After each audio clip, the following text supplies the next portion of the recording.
Me thirrjen që të gjitha palët politike në Shqipëri të marrin seriozisht luftën kundër korrupsionit, përfaqësuesja e lartë e Bashkimit Evropian për Politikë të Jashtme Kaja Kallas bëri të qartë nga Tirana se mbështetja dhe zbatimi i reformës në drejtësi është kusht i panegociueshëm për anëtarësimin e vendit në Bashkimin Evropian. Në konferencën për shtyp me kryeministrin Rama, Kallas la të kuptohet se te qytetarët shqiptar dhe partnerët evropian nuk kanë bindjen e plotë se klasa politike mbështet plotësisht sundimin e ligjit dhe se zyrtarët nuk synojnë përvecimin e fondeve publike.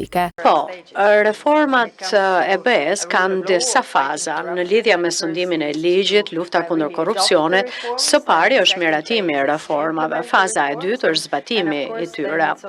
Dhe më pas është edhe pjesa e gjyqësorit, jo vetëm që të fillojë procesin apo proceset, por edhe që të arrijë në vendime të gjykatave. Dhe kjo është shumë e rëndësishme edhe për qytetarët që të shikojnë që të gjithë po e marrin seriozisht luftën kundër korrupsionit.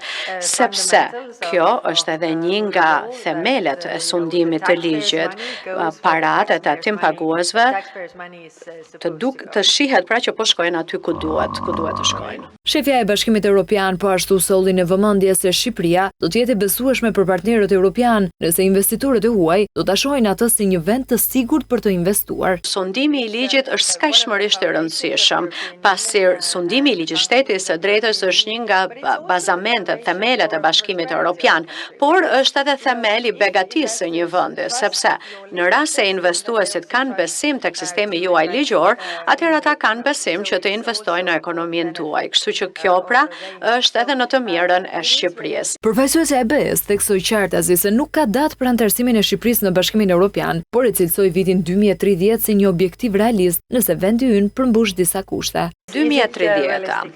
A është pra një objektiv realist? Po, është, në rast se ne të gjithë do të nërmarim hapat e duhura gjatë rrugës, pra Shqipëria me reformat e saj, po jo vetëm reformat që duhen miratuar, por edhe këto reformat të miratuara që duhet të vijnë në zbatim. E pyetur nëse rotacioni politik mund të ngadalsojë integrimin e Shqipërisë, shefja e politikës së jashtme tha se procesi i anëtarësimit ka konsensusin e të gjithë shqiptarëve dhe se klasës politike nuk i mbetet veç se të bashkëpunojnë në këtë drejtim. Është e qartë që në këtë rrugtim duhet në fakt bashkëpunimi i të gjitha palëve, sepse për të duhen disa reforma shumë të vështira që duhen zbatuar plotësisht dhe për këtë duhet mbështetja, përkrahje e plot. Ajo që kuptoj unë këtu është që në Shqipëri të gjithë qytetarët e kanë dhënë pra mbështetjen e tyre, përkrahjen e tyre për rrugtimin e Shqipërisë dhe anëtarësimin e saj në BE, pra një mbështetje e gjerë dhe kjo është një gjë që shqiptarët duan ta arrijnë anëtarësimin në BE. I shqetësuar se kjo përgjigje do të interpretohej nga mediat si kundërvënie ndaj deklaratave të tij për anëtarësimin në Bashkimin Evropian vetëm në qeverisin socialiste, kryeministri u përpoq të shpjegonte se kjo është një qasje që lidhet me fushatën elektorale në Shqipëri. Përpara ca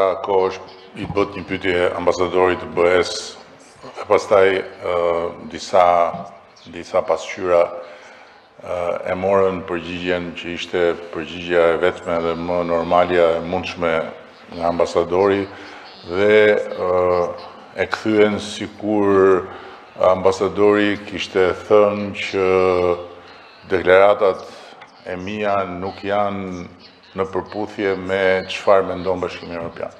Tani unë nuk di çfarë prisni ju kur pyesni Bashkimin Evropian lidhur me çfarë ndodh këtu në aspektin elektoral. Përgjigja është e vetmja dhe e ditur botërisht. Bashkimi Evropian nuk vendos kush fiton dhe kush humbet zgjedhjen në Shqipëri. Në fokus të vizitës së Kajas në Tiranë ishin edhe diskutimet për forcimin e mbrojtjes europiane dhe stabilitetin e rajonit e në veçanti të situatës në Kosovë dhe Republikën Sërbska të Bosnjës.